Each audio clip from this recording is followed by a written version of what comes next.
So, they've been at sea for 14 days as a storm constantly beat at the ship. It has been constant turmoil through that entire 14 days. The storm has not let up. It has been a rough time. They have thrown things overboard. They have undergirded the ship by wrapping ropes around it to help try and hold it together. They have done everything they can to survive. And at one point they were sure they were going to lose their lives. And the Apostle Paul encouraged them to take food and eat because they would need their strength to get through things. And yet we see that they still did not really have an appetite until it finally reached the point where the Apostle Paul tells them, we are going to run aground, but everyone is going to be okay. It's time to take food. And once again, he encourages them this time in front of them. He breaks the bread, he blesses it, and begins to eat. They are encouraged, and they also eat with him. And then they throw their cargo of wheat overboard to lighten the ship even more. They've recognized that they are close to land. They've gotten close enough to where they can finally see something. They see what appears to be a beach, kind of a harbor area. They've tried to navigate into it. Instead, they have hit a sandbar, and the ship has stuck fast, and the storm has beat the ship to pieces. And everyone who could swim swam ashore. Others floated ashore on pieces of wood. And we noted that for that wood to make its way inland under these type of circumstances would have had to have been a gift of God, that normally they would have been blown out to sea. And everyone survived. All 276 people aboard that ship. And today we pick up in Acts chapter 28, now that they are on shore. Now when they had escaped, they then found out that the island was called Malta. And the natives showed us unusual kindness, for they kindled a fire and made us all welcome, because of the rain that was falling and because of the cold. But when Paul had gathered a bundle of sticks and laid them on the fire, a viper came out because of the heat and fastened on his hand. So when the natives saw the creature hanging from his hand, they said to one another, "No doubt this man is a murderer, whom though he has escaped the sea, yet justice does not allow him to live." But he shook off the creature into the fire and suffered no harm. However, they were expecting that he would swell up or suddenly fall down dead. But after they had looked for a long time and saw no harm come to him, they changed their minds and said that he was a god. And we'll pause there for just a moment. So, we're familiar with the idea of the constant rain, especially now, and so on, and the cold. And one of the things we're looking at right now is we're looking forward to the warm because we're coming out of winter. Well, they've got the rain coming down and everything from the storm, and it's getting colder because they're going into winter. So they've got just the opposite going on here. Everyone has managed to get on shore, and it says that they found out that the island was called Malta. This is some place they have never been before. They were not familiar with this island. And, we might consider that to be kind of strange considering the size of the Mediterranean Sea and the fact that there was a lot of travel on that sea, but this is apparently an island that they had never really knew existed, far enough off the main routes that they didn't even realize it was there. So they found out it's called Malta, and they are shown unusual kindness. I guess kind of what you're looking at is the idea that these are people who are not suspicious of everybody that comes around. In other words, they welcome them with open arms. They provide for their needs. They try to do everything they can to make them feel at home. I mean, there's not too many places you would go today that would happen, are there? And there probably were not that many back then as well. But these people are very kind. They are very welcoming, and they are looking after the needs of these people who have managed to make it to shore and survived this boat crash, if you will. And the Apostle Paul helps gather wood. kind of picture in your mind, he comes in and he tosses it on the fire. And of course, anything that's in a bundle of wood, when it hits the fire, what's it going to do? It's going to react. And this viper lashes out and latches onto him, which is kind of abnormal as well, because usually a viper strike is one that's very quick and let go. But this viper is hanging on. And I think it's maybe for a couple of reasons. I think God wanted it to hang on so that everybody could see what was happening. But at the same time, I wonder if it's hanging on too so that when Paul pulls his hand away, it's going to pull it out of the fire. That might be part of it as well. But whatever the case may be, it is very evident as to what's going on, that this is a viper hanging on to the Apostle Paul's hand. And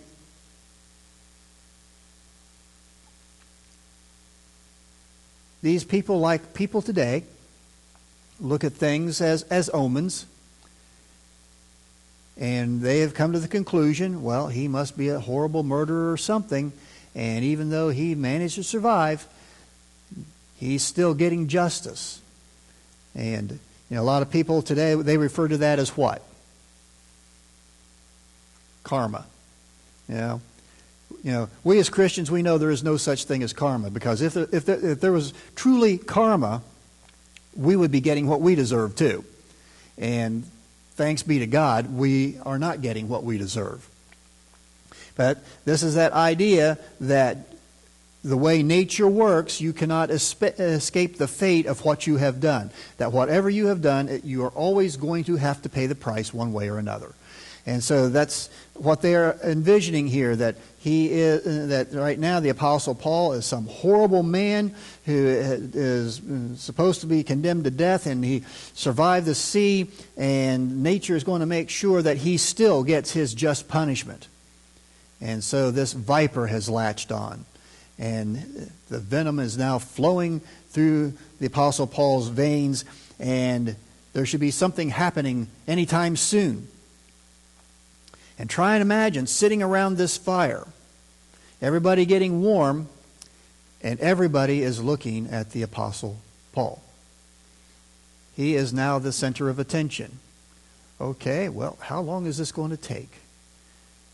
Why is nothing happening? What's going on here? As the whispering starts to go around through those gathered there, trying to figure out why he's not at least swelling up. Why he's not falling over dead. Why isn't he having convulsions? Why is there nothing going on here? Well, maybe he's a god. Which in the context of the day, that would be the opposite, the obvious opposite reaction as well. Because after all, at this point in time, there's that very strong belief in the pantheon of gods. And maybe he's actually one of the gods in the flesh. And now he's here with us. I mean, think about it.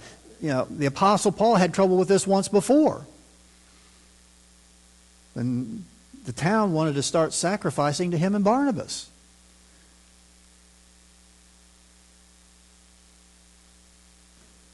And so this is not something new, and would have been something that the Apostle Paul would have already been familiar with, because he's had to deal with it before. But one of the things that does not happen here is they don't all of a sudden start bringing out sacrifices to him. So apparently he's not a god worthy of being sacrificed to. He's a god in that he's not dying because of the snake bite, but we're not going to sacrifice to him or anything like that. I find that as an interesting contrast to what happened before.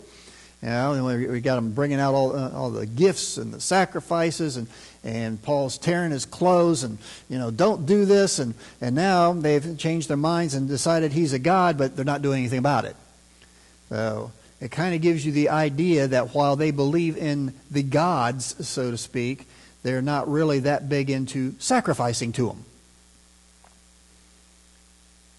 I find how similar that is to people today. So many people who believe in God but aren't willing to serve Him. Aren't willing to make that commitment. Aren't willing to become involved in His kingdom. Oh, but I believe. Do you? would be maybe the question to ask. But in so many ways, there are many people today who claim to believe in God, who are very much like these people of Malta, who have now come to the conclusion that the Apostle Paul apparently is a god because he's not dropped dead from the venom,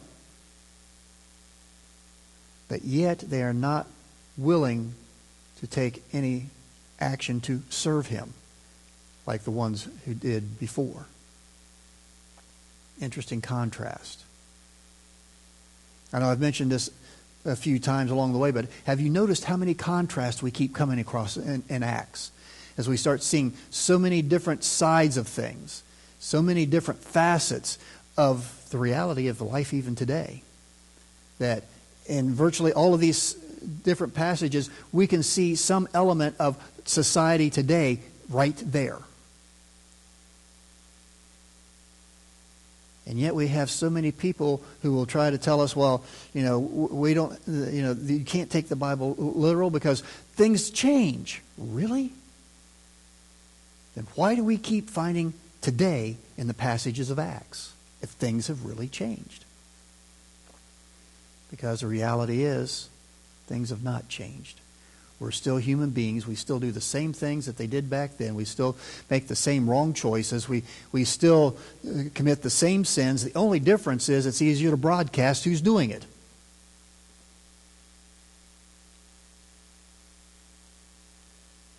And so we find this situation where you would have thought if they truly believed he was a god, they would have done something. But they didn't. And so it is today that if people truly believe that there's a God, you would think they would do something. And yet time and time again, we find people who supposedly believe who are not committed to Christ, not committed to serving him. Oh, we want to believe there's a God that's out there and loving and is going to take everybody to heaven, even if we don't want to do what he wants us to do. Even if we don't want to serve him, he's going to take us to heaven anyway. And we don't really have to do anything other than just believe he's there. And I can go about my life and do whatever I want to do.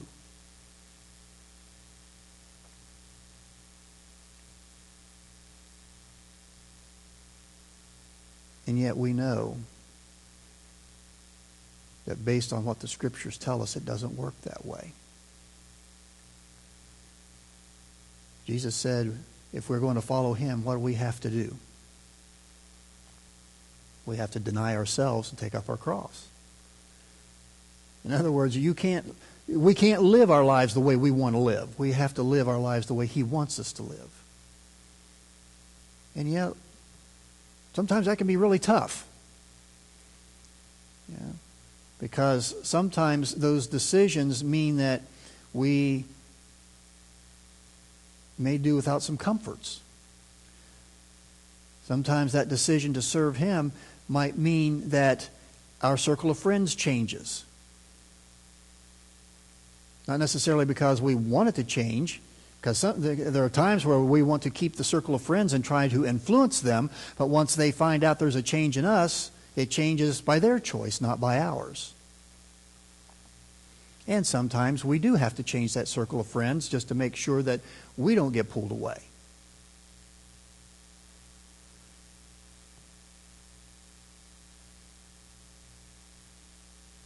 And so we find that serving Christ is part of believing. That we can't truly honestly say we are believers if we are not prepared to serve. Because service is at the heart of being a Christian.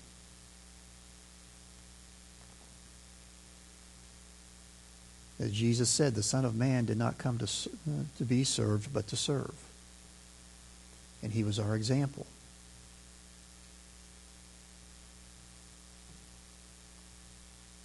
And so we see that contrast of one time when the Apostle Paul is seen as being a god. They come out and they want to worship him. They want to sacrifice to him. They want to do all of this stuff. And now he's seen as a god once again and they do nothing.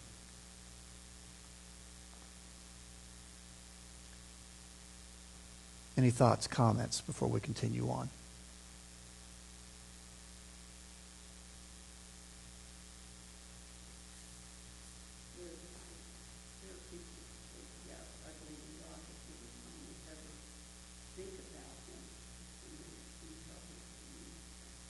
Mm-hmm. Yeah. Yeah. They believe they only need him in their lives when they need bailing out.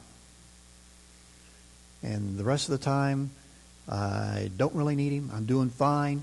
But all of a sudden, I need bailed out. Lord, I need you. And it's sad. Because the reality is, he's God in the good times as well as the bad times. And if we truly believe, like we say we do, then not only would we be calling upon him in the bad times to help us through, but we would be praising him for the good times, realizing that the good times are from him as well. But so often we have a tendency to think that the good times are of our own doing. And they're not.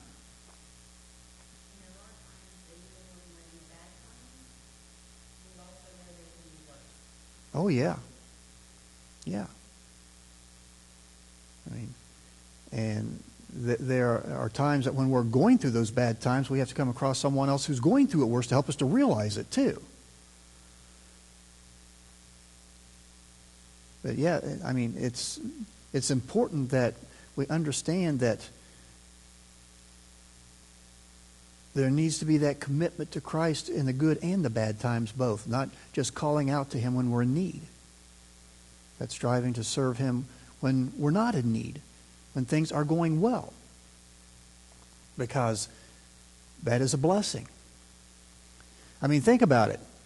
I mean, the only thing God has promised us as far as providing for us is for our daily needs. The things that we absolutely have to have in order to survive. Everything beyond that is a blessing of luxury. But how often are we grateful for that blessing? How often do we thank him for blessing us above and beyond what he has promised? But the instant things start to look the other direction, boom, we're on our knees in prayer right now. Lord, help me. Lord, help me. Without realizing even during the good times, he's been helping us all along. Anything else? Yeah. Yep. God on the mountain is God in the valley. God of the good times is the God of the bad times. That he is in control, regardless of what's going on, and we can always be going to him through the good and the bad. Yeah. Yep. Yeah. Should be constantly praising him in the good times and thanking him for getting us through the bad times. Anything else? Okay. Pick up at verse 7. In that region there was an estate of the leading citizen of the island, whose name was Publius, who received us and entertained us courteously for 3 days. And it happened that the father of Publius lay sick of a fever and dysentery. Paul went into him and prayed, and he laid his hands on him and healed him. So when this was done, the rest of those on the island who had diseases also came and were healed. They also honored us in many ways, and when we departed, they provided such things as were necessary. Okay. So, we'll stop there for a little bit. So, got a leading citizen named Publius, who's got an estate there. And more than likely, basically what's saying, he's got a nice place. He's got a little bit of property out there, and he's got a nice home and everything, and he entertains them. He welcomes them in. Come to my house, and you can feast here. You can sleep here. and you can stay here until it's time for you to leave. And so he invites them in to his home and takes care of them. And his father is sick. So Paul goes and prays and heals him. I don't know if Publius asked him to, or if Paul just did it because he knew the man was sick. It doesn't tell us. Although I would think, based on what we find previously in Scripture, that once Paul was aware, he just simply went in and prayed and healed him. Because what we see over and over again prior to this in Scripture is people coming and asking for healing. Will you come and take care of my daughter? Will you come and take care of my servant? Will you come? Type of thing.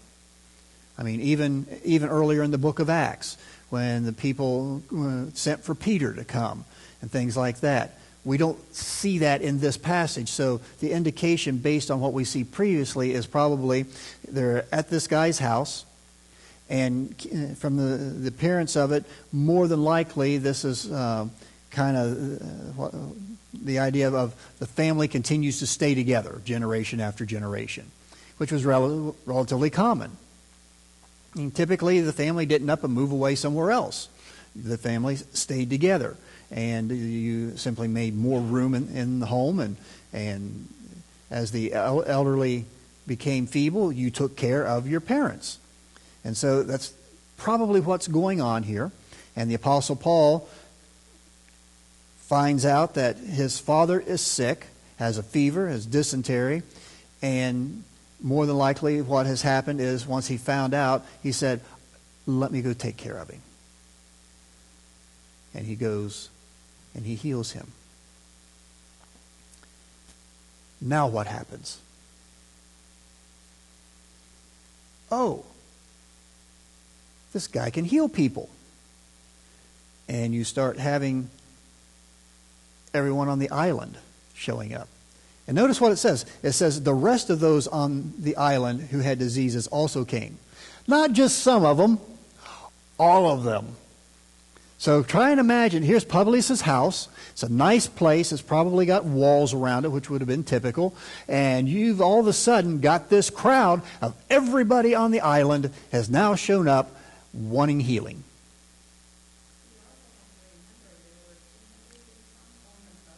Yeah. Yeah. Yeah. Yep.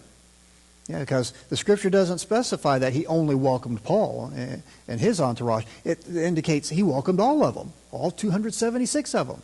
The Roman soldiers, the prisoners, all of them. They were welcome. And so you've got all of them at this guy's house. Man, can you imagine his wife? What do you think you're doing inviting those 276 people in here? Who's going to cook for them? Who's going to do this? Are we going to have to clean up after them? What about the trash they're going to leave behind? But that's kind of what's taken place. He's invited everybody in, and now the entire island is showing up at his house. Everybody who has some kind of illness, some kind of disease, they have heard what the Apostle Paul did, and they are showing up. And notice what it says. And were healed. I like that. No one was left out. Every last one of them was healed. Imagine. You've gathered, you've come. You're probably wondering if maybe it was just some are going to be healed. Am I going to be one of the lucky ones that will actually be able to be healed? Am I too sick? I'm here. He just had a fever and dysentery. But me, I've got arthritis in my back. My heart's not quite right. Can he even heal me? And the Scripture says they were all healed. Every last one of them.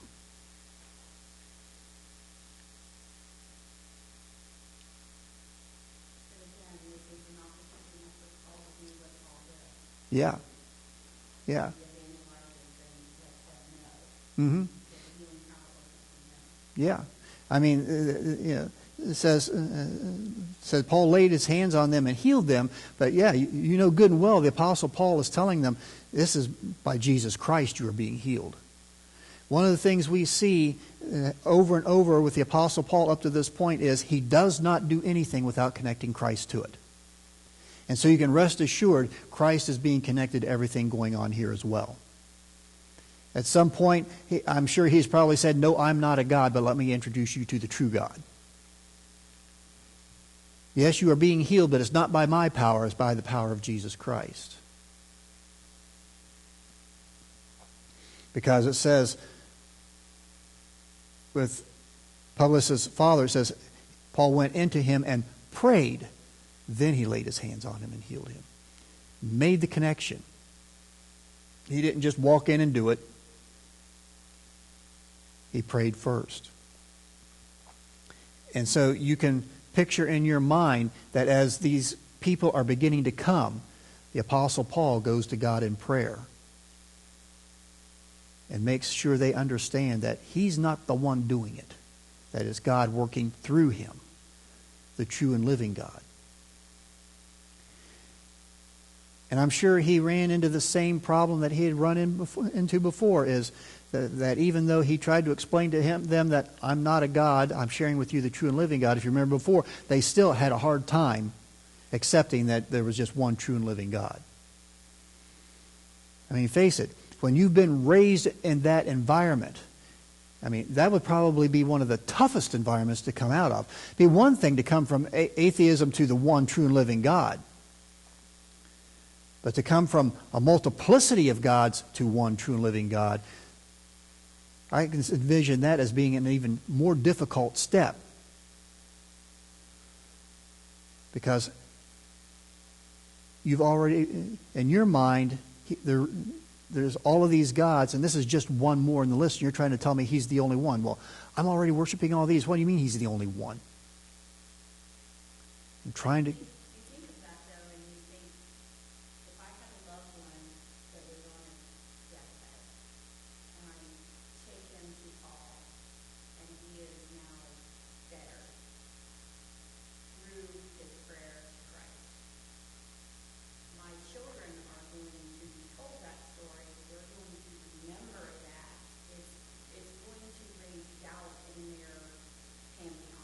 Mm-hmm.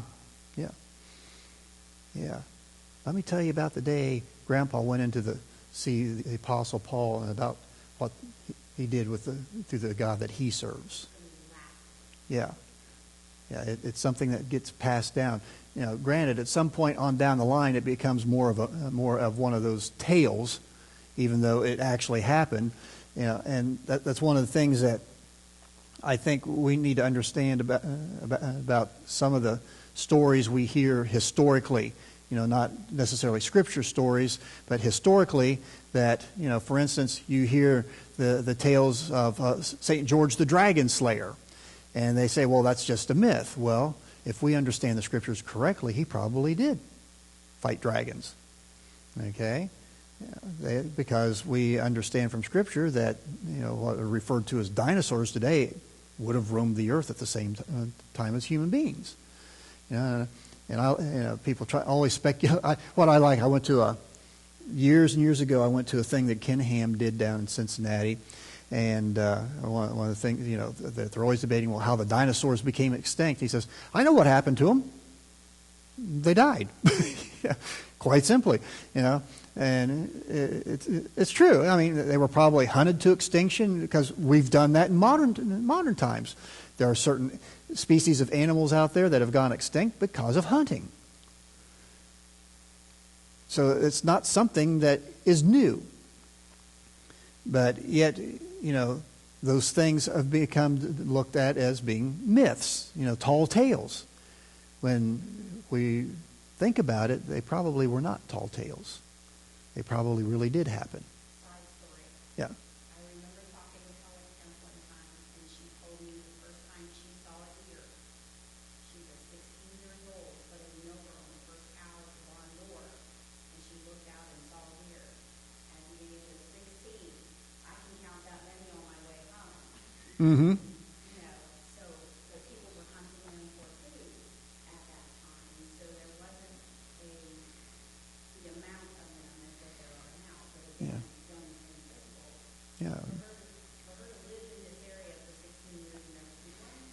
Yeah, I mean, that's the reason we've got the hunting laws now, is because animals were being hunted into extinction, if not near extinction.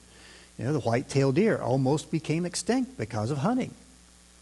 You know, and so, you know, that type of thing, you know, that's the type of thing where, you know, we were very close to this idea of white-tailed deer becoming a myth and legend of the past. Oh, they don't exist. They never really, you know, but yet measures were taken, and now they're all over the place.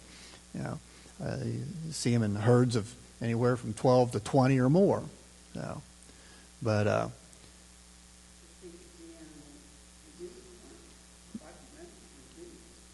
mm-hmm.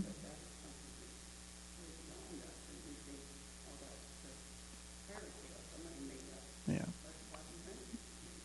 Yeah, and basically what we've done is fabricate a horse with a horn on it to be the unicorn, when in reality it was probably the oryx, which is an extinct animal which had a single horn, and it was referred, what we referred to as the oryx. No, it's not an oryx; it was something else, but it had a single horn, and it was probably what was being talked about as being a unicorn. Yeah. Yeah. Yeah, I forget what it was called, but there is an actual extinct animal that they have found the skeleton for that has a single horn that basically fits the biblical description. So if we pay attention to what we're actually looking at, we find out, once again, the Bible is true. You know, we thought it was myth and legend. No, the Bible is true. And of course, they want to, you know, try and connect magical healing powers to the horn, the unicorn. But even today, there are animals that certain groups of people will, you know, do the same thing with. I mean, and so it's not something that is new to believe that certain parts of an animal have healing power, magical healing power. For instance, there are some people groups that believe elephant tusks have that power, or the rhinoceros tusk, and that's one of the biggest ones right now, that they have trouble with rhinoceroses being poached. Yeah, yeah. Although there are some that do have two horns too, but that is considered valuable. The fins of sharks. Catch a shark, cut the fin off, and then let it in the water to drown. Yeah. And so that's nothing new. Please? Yeah.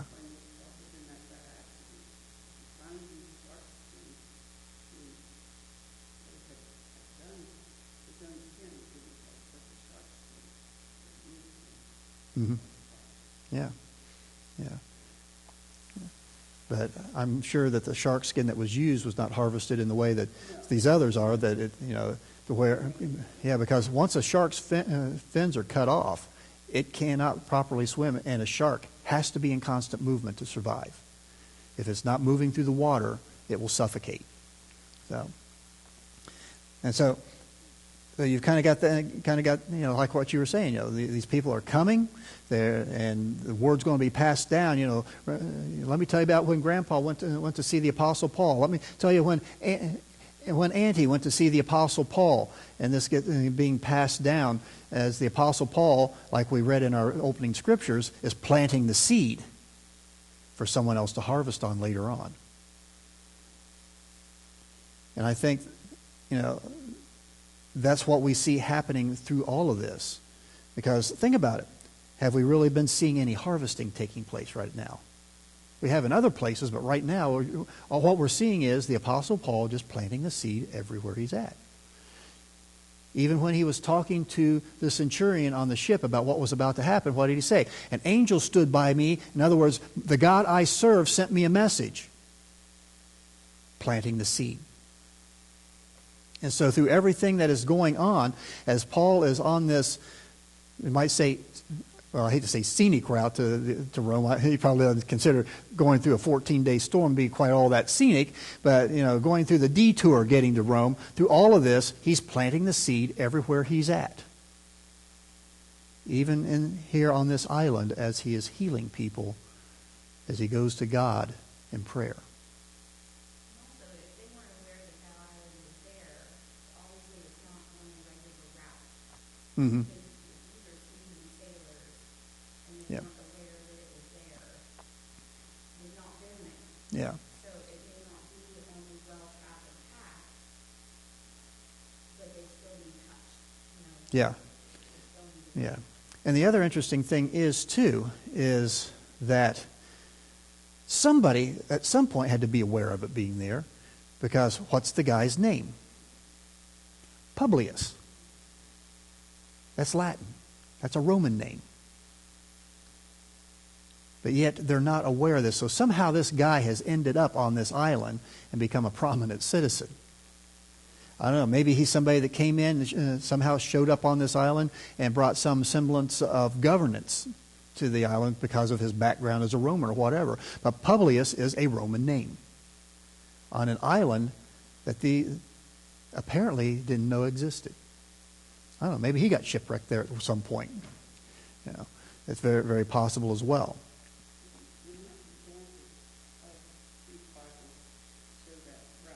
Mm-hmm. Yeah.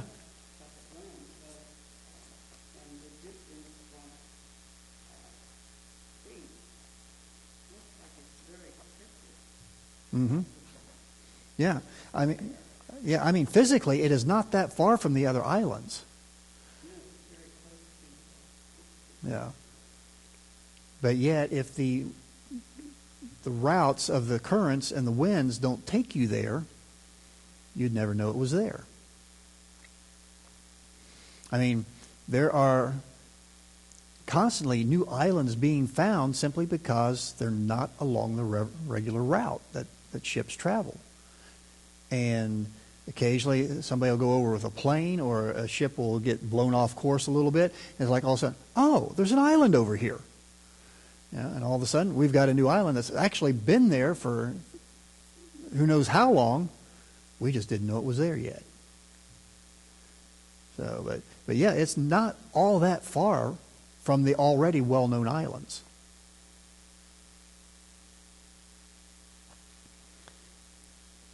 And then it goes on to say, they also honored us in many ways, and when we departed, they provided such things as were necessary. I like the honoring. Okay. I get the feeling that maybe the Apostle Paul did make a little headway. And that if this would have been the other situation before, what it would say is they still tried to worship us. But rather here, they are simply honoring them. They are showing the respect. They are not in the process of actually trying to sacrifice to him as a god at this point. They are simply honoring them as someone who has come here and has made a difference, which they have. I mean, try and imagine you're on this island. All of a sudden, there's this 276 people that have been shipwrecked, and I mean, this kind of gives you a little bit of an understanding of the kindness of these people, because you would have known some of them are prisoners, probably condemned to death, and yet you show all of them kindness. I mean, think about this. These are people who have not heard the gospel message, and yet they are treating other people like Christ would. I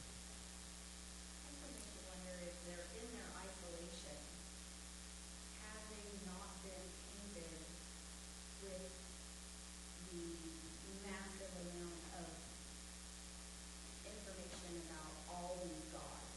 Perhaps these people did not necessarily believe in all of the gods. That it almost seems like they're in a world of their own, and because of Yeah. the lack of outside influence, they've not been as corrupted. Yeah. Yeah, because one of the things that typically happened was, a lot of people like to say it was a practice of Rome, but it wasn't just a practice of Rome. It was a practice of many other conquering nations, as they would come in and they would absorb the gods of the people they conquer into their own pantheon. We know that Rome did that quite prolifically. That's one of the ways that they helped to maintain order, and that's one was the fact that they welcomed the idea of a pantheon of gods. And so you don't have to stop worshiping your gods because we are here now. You can worship them because we believe they're probably gods too. And so we'll just include them in our pantheon. The conflict came when the Jews started saying, no, there's only one God. All these other gods are false gods. That's where they started running into conflict religiously with the Romans. And so, yeah, in the isolation of this island, they've not seen the conquering forces. They've not been seeing the gods being absorbed into someone else's pantheon of gods. And so they probably have their own set of gods that they worship, and that's it. They don't have that outside influence, like you say. Matter of fact, they're probably not even tainted by the constant wars going on as well, and so on, which would explain why they are so welcoming to someone who's been shipwrecked, knowing that they are probably not just all good people. And so they are honoring them. Doesn't tell us in what ways, but it does tell us that they continue to honor them. In other words, what he's saying is we were treated pretty doggone good. And when we got ready to leave, they made sure we had absolutely everything we needed. They're welcoming, they're caring, and they're generous. Wow. What a picture of what we should be. And yet, how many times are churches just the opposite? Someone new walk in the door, it's like they got a disease. Why? Well, I don't know who they are. They're strangers. I don't know anything about them. So? They just had 276 people wash up on shore. Hey, y'all come on over. We're going to have a party at my house.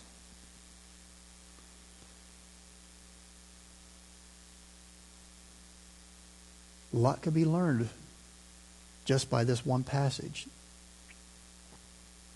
People who hadn't even heard the gospel treating other people the way Christ would have them treated. You know, if you hadn't already told us that they weren't really aware of this island even being here, you would have thought maybe somehow someone had shown up and told them the parable of the Good Samaritan. And they took it to heart.